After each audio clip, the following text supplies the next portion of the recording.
Labdien! Mani sauc Kārlis Ruks. Atrodamies zemnieku saimniecībā Veczelākši un zemnieku saimniecībā Jaunkalēņi. Esmu zemnieku saimniecības Jaunkalēņi īpašnieks un zemnieku saimniecības Veczelākši agronoms.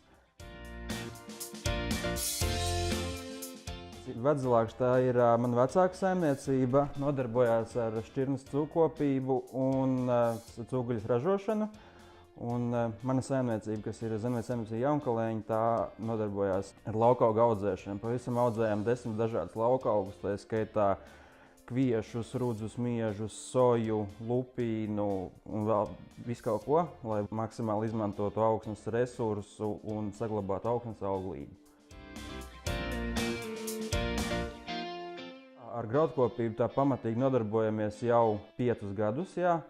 Pirms tam bija tā, ka vienkārši nevarējām nodrošināt savu cūku apjomu ar nepieciešamo lobarību. Lobarību ražojam paši, un tāpēc arī izlēmām, ka palielināsim seju platības, lai varētu mūsu cūkus nodrošināt ar pašu saaudzētu lobarību, pašu ražotu lobarību. Tātad, smejoties, var teikt, ka pa 99,9% zinām, ko mēs barojam savām cūkām, ka tas ir veselīgs un nav ne ģenētiski modificēts, nekas tam līdzīgs. Sējplatības mums šobrīd ir nedaudz pār 200 hektāriem, kas arī ir tas, ar ko mums īstenībā pietiek, lai nodrošinātu savu patēriņu, kas ir primārais, un to, kas paliek pār, to mēs realizējam tirgū. Zemnieku saimniecība Veczelākši ļoti ilga vēsture, sākot jau no pirms Latvijas laikiem. Mans vecvectēvs Kārlis Ruks šeit uzcēla zemnieku saimniecību Veczelākši.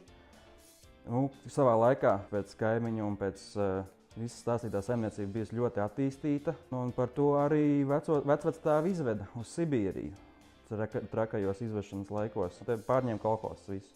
Mans vecais tēvs atgriezās no Sibīrijas, kas ir mana vecvectēva dēls. Jānis atgriezās no Sibīrijas, viņš strādāja šeit kolhozā, un pēc tam, būtībā brīvās Latvijas laikā, 92. gadā zemi atdeva manam vecam tēvam, un kurš pēc tam to zemi atdeva manam tēvam, tad arī sākās zemnieku saimniecība Veczelākši sākās 92. gadā. Bija viss kaut kas, bija gan cūkas, govis, aitas, vistas, bet katrā gadījumā ir bijis viss kaut kas. Māja bija sabrukusi bez maz, vai šī māja, kurā mēs šobrīd atrodamies. Šo gadu laikā, cik tas sanāk, tagad 27 gadi, ir uzcelta tāda liela, spēcīga saimniecība, ģimenes saimniecība. Pieturamies pie ģimenes saimniecības modeļa, jo uzskatām, ka tas ir visprātīgākais, jo ģimene strādā sev, būs vislielākā efektivitāte un nebūs tā, ka kāds kaut ko izdarīs, kāds kaut ko neizdarīs. Visi strādā sev un tas ir tas pamats.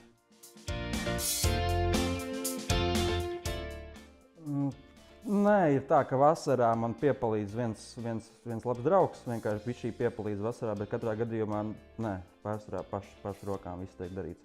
Par kūts visiem darbiem, tā par zootehnoloģisko, par veterināro pusi atbild mana mamma, viņa kā vetārs ir. Tēvs mums ir atbildīgs par meža nozari, par siena nozari un par barības ražošanu un sagādi, un es esmu atbildīgais par graudu audzēšanu, par siena izaudzēšanu, par siena novākšanu, par visām tām lietām. Būtībā trīs pamata cilvēki, kas mēs te darbojamies. Mazā māsa mācās skolā, tad viņa brīvdienās mums te piepalīdz.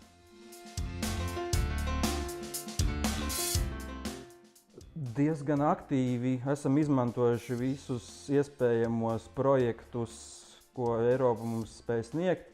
Un šobrīd esam sasnieguši visu to, cik mums ir nepieciešams priekš mūsu platībām. Visu laiku bija tā, ka kaut kas trūka.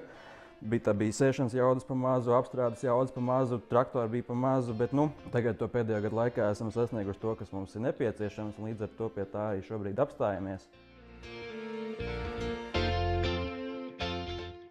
Tuvākajā attīstībā noteikti plānojam par ražības palielināšanu graudaugiem. Bet ražības palielināšanu nevis vienkārši mēslojot vairāk vai vairāk lietojot auga aizsardzības līdzekļus, bet vienkārši strādājot un saimniekojot gudrāk, izmantojot dažādas savādākas tehnoloģijas un tā būtībā jā, tas ir turpināt cūku audzēšanu, varbūt bišķīt nedaudz palielināt to cūku skaitu, jo vēl bišķīt kūtīga kapacitāte atļauj, jo efektīvāk saimniekošana, jo baigi necenšamies izplesties tur hektāru ziņā, kā piemēram tur citi saka, mēs vēl ņemsim klāt papildus hektārus un strādāsim vairāk. Mums ar to, kas mums ir, to mums pietiek. Un līdz ar to mēs neskriesim pa galu, pa kaklu kļūt par 1000 hektāru saimniecību. Tas pagaidām nav tas mērķis. Nav jau nekas jauns, kad nav nekas tāds super inovatīvs. Protams, tagad izmantojam, cik precīzāk kartēšana tā īsti neskaitās. Vienkārši pašam izmantojam augsnes analīzes, pēc tam mēslojam augus pēc augsnes analīzēm. Izmantojam GPS paralēlās braukšanas iekārtas, lai samazinātu pārklājumus un būtu precīzāk viss tā strādāšana. Nākotnē domājam varbūt par savādāku sējas tehnoloģijas izvēli, lai vairāk saglabātu augsnes šo te auglību un uzlabotu organiskās vielas sastāvu un paaugstināt ražas, neizmantojot tik daudz sintētiskos minerālmēslus, lai uzlabotu tieši to augsnes dabisko auglību.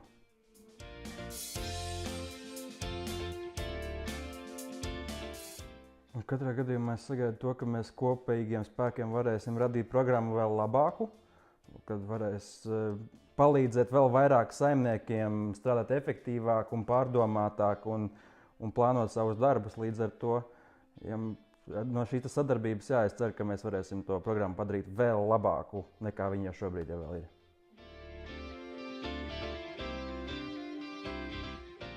Nē.